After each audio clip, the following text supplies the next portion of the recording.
दिन था जब हजरत मोहम्मद सल्लल्लाहु अलैहि वसल्लम के दौर में अरब में एक गांव था जिसका नाम फादास था। इस गांव में रोकाना नाम का एक मशहूर पहलवान रहता था जो बहुत ताकतवर और बड़े शरीर वाला था। उस जमाने में रोकाना को सबसे शक्तिशाली इंसान माना जाता था क्योंकि कुश्ती में कोई भी उसके सामने टिक नहीं पाता था। हर मुकाबले में लोग उसकी ताकत के आगे हार मान लेते थे। उसकी बहादुरी और ताकत के चर्चे हर तरफ थे। एक दिन रोकाना अपने गांव के कुछ लोगों के साथ कुश्ती को लेकर बातचीत कर रहा था। तभी वहां एक अजनबी आया। उसने सबको संबोधित करते हुए कहा, क्या तुम लोगों को पता है कि मक्का में एक नबी तशरीफ लाए हैं? उनका नाम मोहम्मद सल्लल्लाहु अलैहि वसल्लम है। वो अल्लाह के सच्चे रसूल हैं और उन पर आसमान से कुरान उतारी गई है। उनकी बातों को सुनकर बहुत से लोग इस्लाम कबूल कर रहे हैं। उस व्यक्ति की बातें सुनकर वहां मौजूद लोगों में हलचल मच गई। सबने कहा, हमें भी उनसे मिलकर उनकी बातें सुननी चाहिए। रोकाना भी सोच में पड़ गया और थोड़ी देर बाद बोल पड़ा, अगर वो सच में अल्लाह के भेजे हुए नबी हैं तो मुझे उनसे कुश्ती लड़नी होगी। अगर मैंने उन्हें हरा दिया तो साबित हो जाएगा कि वो सिर्फ एक आम इंसान है। यही सोचते हुए रोकाना पहलवान अपने घर लौट आया। उसका एक बेटा था जिसका नाम यजीद था। वो भी अपने पिता की तरह बहुत ताकतवर था और उसने कभी किसी मुकाबले में हार नहीं मानी थी। रोकाना ने अपने बेटे से कहा, मैंने सुना है कि मक्का में मोहम्मद सल्लल्लाहु अलैहि वसल्लम नाम का एक व्यक्ति है जिसे लोग बहुत बड़ा जादूगर कहते हैं। इसलिए मैं सोच रहा हूँ कि मक्का जाकर उनसे मिलूं और उनके साथ कुश्ती करूं। रोकाना की ये बात सुनकर उसका बेटा यजीद बोला, बाबा मैं भी आपके साथ मक्का जाऊंगा। मैं भी देखना चाहता हूं कि वो वाकई में कौन है। कुछ दिनों बाद रोकाना और उसका बेटा यजीद मोहम्मद सल्लल्लाहु अलैहि वसल्लम से मिलने के लिए मक्का की ओर रवाना हो गए। लंबा सफर तय करने के बाद तपते रेगिस्तान को पार करके वे आखिरकार मक्का पहुंच गए। लेकिन मक्का पहुंचते ही रोकाना ने महसूस किया कि उसके दिल में एक अजीब सी शांति समा गई है। उसे ये भी महसूस हुआ कि मक्का के लोगों के चेहरे पर एक अलग ही रौनक है। ऐसा लग रहा था जैसे इस शहर का माहौल किसी अल्लाह की रहमत से महक रहा हो। मक्का की फिजा देखकर रोकाना ने अपने बेटे से कहा, बेटा यजीद, मुझे लगता है कि ये जगह बहुत खास है।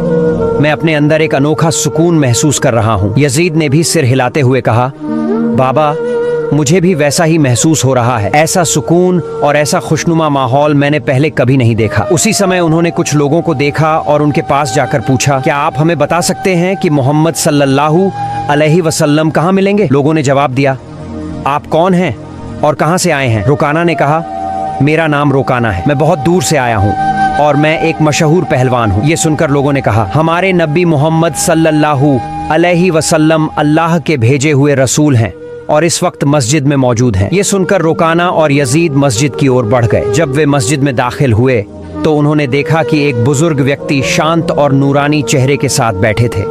उनके चेहरे पर एक ऐसी मुस्कान थी जो दिल को सुकून देने वाली थी। ऐसा लग रहा था जैसे वो सभी का स्वागत कर रहे हों। रोकाना ने ध्यान से देखा और समझ गया कि यही वही व्यक्ति हैं जिनके बारे में उसने सुना था। वह उनके पास गया और आदर के साथ सलाम करते हुए बोला, हे मोहम्मद, क्या आप वही व्यक्ति हैं जिनके बारे में लोगों से सुना है? लोग कहते हैं कि आप अल्लाह के भेजे हुए रसूल हैं। मोहम्मद सल्लल्लाहु अलैहि वसल्लम ने बड़े ही नर्म लहजे में जवाब दिया, वालेकुम अस्सलाम। हाँ, तुमने सही सुना है, लेकिन तुम कौन हो और कहां से आए हो? रोकाना ने गर्व से कहा, मैं बहुत दूर से आपकी तलाश में आया हूँ। मेरा नाम रोकाना है और मैं इस दौर का सबसे ताकतवर पहलवान हूँ। अब तक मैंने कभी किसी कुश्ती में हार नहीं मानी।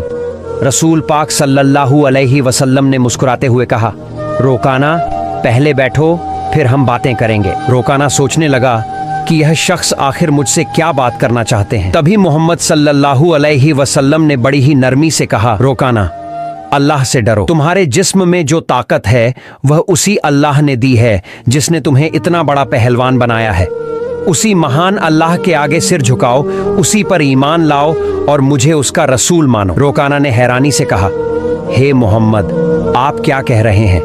मैं यहाँ सिर्फ कुश्ती लड़ने आया हूँ। मैंने सुना है कि आप अल्लाह के भेजे हुए रसूल हैं और आपके पास कोई खास ताकत है। इसी वजह से मैंने सोचा कि मैं आपके साथ कुश्ती करूँ। लेकिन आप तो मुझे इस्लाम अपनाने की बात कर रहे हैं। दयालु नबी मोहम्मद सल्लल्लाहु अलैहि वसल्लम ने नरमी से कहा, रोकाना, तुम मेरे साथ कुश्ती लड़ना चाहते हो, लेकिन यह मेरा काम नहीं है। कुश्ती लड़ना पहलवानों का काम है। और मैं कोई पहलवान नहीं हूँ। रोकाना हंसते हुए बोला, हे मोहम्मद, मैं ये बातें सुनने नहीं आया हूँ। मैंने सुना है कि आप बहुत ताकतवर हैं और आपको जादू भी आता है।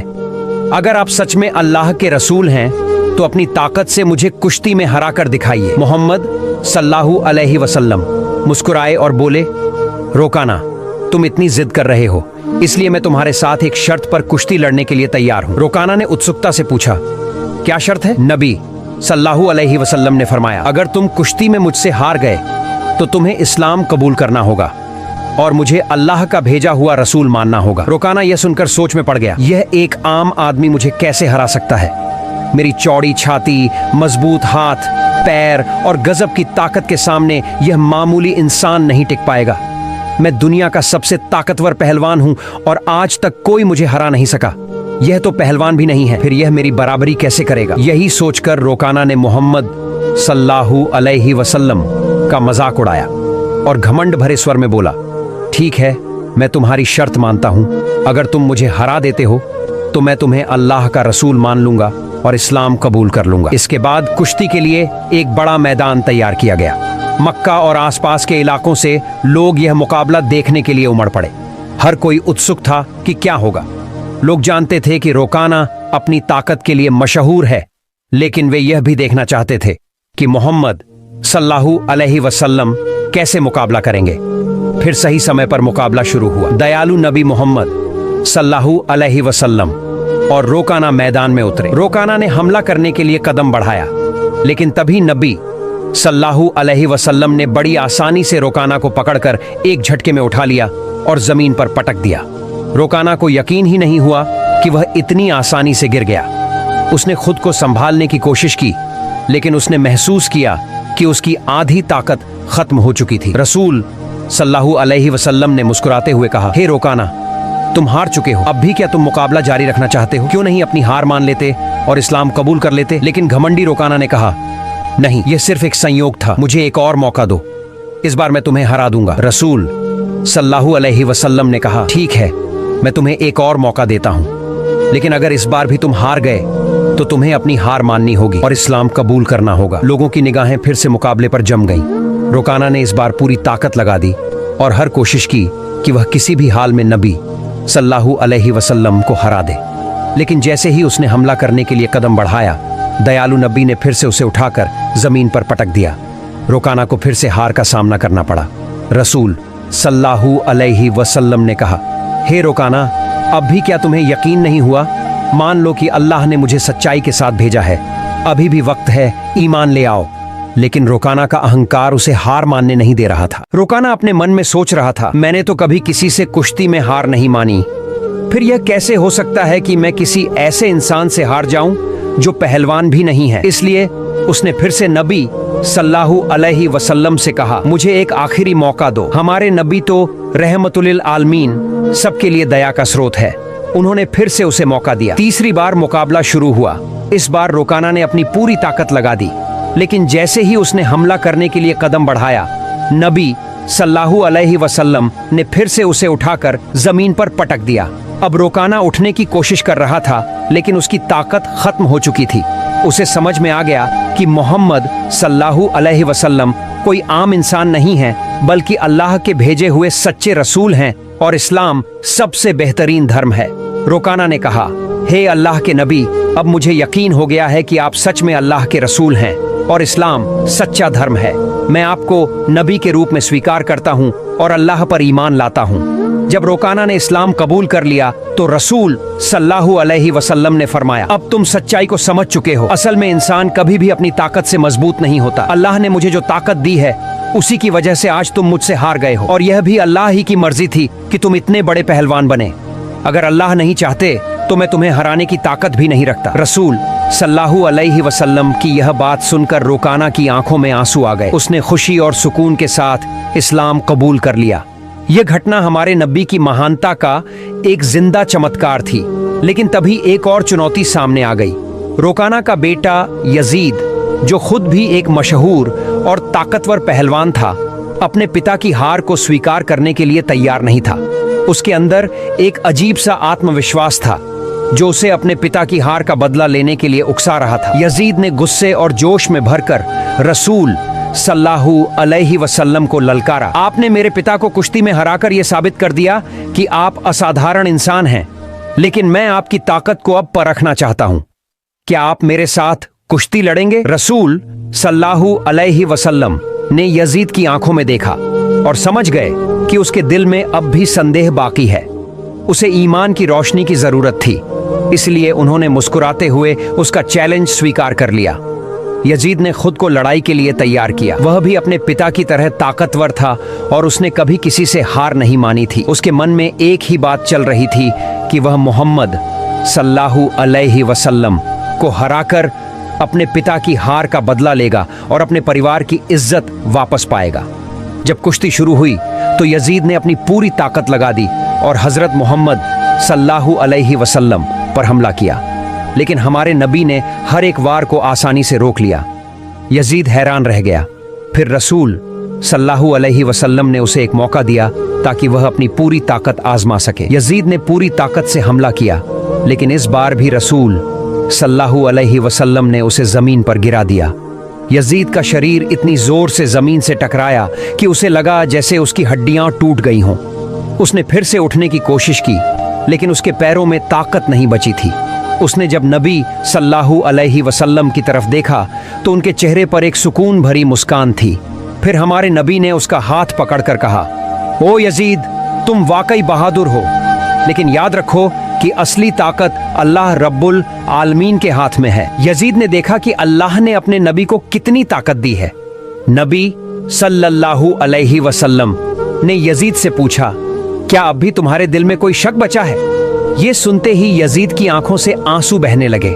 उसने हजरत मोहम्मद सल्लल्लाहु अलैहि वसल्लम के सामने आत्मसमर्पण करते हुए कहा, हे अल्लाह के रसूल, आज मैंने अपनी जिंदगी का सबसे बड़ा सबक सीखा है। मैं गवाही देता हूँ कि अल्लाह के सिवा कोई पूजनीय नहीं और आप अल्लाह के सच्चे नबी हैं। इसके बाद रुकाना और यजीद के इस्लाम कबूल करने की खबर पूरे अरब में फैल गई। कुछ दिन बाद मदीना का एक गैर मुसलमान युवक नबी सल्लल्लाहु अलैहि वसल्लम के पास आया और उसने अपमानजनक सवाल किया। उसने कहा, हे मोहम्मद, क्या आपने दावा किया है कि आप अल्लाह के भेजे गए नबी हैं? और क्या आपके पास अल्लाह की तरफ से कोई दिव्य संदेश आता है? अगर आप सच्चे नबी हैं तो कुछ ऐसा करके दिखाइए जो आम इंसान नहीं कर सकता। नबी सल्लल्लाहु अलैहि वसल्लम ने शांति से कहा, मैं कुछ नहीं करूंगा, तुम बस उस पेड़ के पास जाओ और कह दो कि अल्लाह के भेजे हुए नबी तुम्हें बुला रहे हैं। युवक उत्सुकता और जिज्ञासा के साथ पेड़ के पास गया और कहा, हे पेड़, तुम्हें अल्लाह के नबी बुला रहे हैं। जैसे ही उसने ये कहा, पेड़ कांपने लगा। सबने देखा कि पेड़ ने अपनी जड़ों को जमीन से निकाल लिया और धीरे धीरे उछलता हुआ नबी सल्लल्लाहु अलैहि वसल्लम की ओर बढ़ने लगा। यह देखकर युवक चौंक गया और कहा, यह तो जरूर कोई जादू है। अगर आप सच्चे नबी हैं तो इस पेड़ को वापस वहीं भेज दो जहां से वो आया था। नबी सल्लल्लाहु अलैहि वसल्लम ने कहा, जाओ, अपनी जगह पर लौट जाओ। सबने देखा कि पेड़ तुरंत वापस अपनी जगह चला गया और पहले की तरह खड़ा हो गया। यह देखकर युवक जोर से बोला, अशहदु अल्लाह इलाहा इल्लल्लाह व अशहदु अन्ना मुहम्मदुर रसूलुल्लाह, जिसका मतलब है, मैं गवाही देता हूं कि अल्लाह के सिवा कोई पूजनीय नहीं और मोहम्मद सल्लल्लाहु अलैहि वसल्लम अल्लाह के सच्चे नबी हैं। इसके बाद उस युवक ने न सिर्फ इस्लाम कबूल किया बल्कि अपने पूरे परिवार को भी मुसलमान बना लिया। हमारे नबी सल्लल्लाहु अलैहि वसल्लम की पूरी जिंदगी ऐसे अनगिनत चमत्कारों से भरी हुई है। हमें जो जन्म से मुसलमान हैं सही तरीके से इस्लाम को अपनाना चाहिए ताकि दुनिया में अच्छाई फैले। अल्लाह हमें नबी सल्लल्लाहु अलैहि वसल्लम की दी गई तालीम को अपनी जिंदगी में लागू करने की ताकत और समझ दे। प्यारे दोस्तों, आज की वीडियो यहीं खत्म होती है। अगर आपने अभी तक वीडियो को लाइक नहीं किया है तो कृपया लाइक करें और चैनल को सब्सक्राइब करें। फिर मिलते हैं एक नई वीडियो के साथ। अल्लाह हाफिज।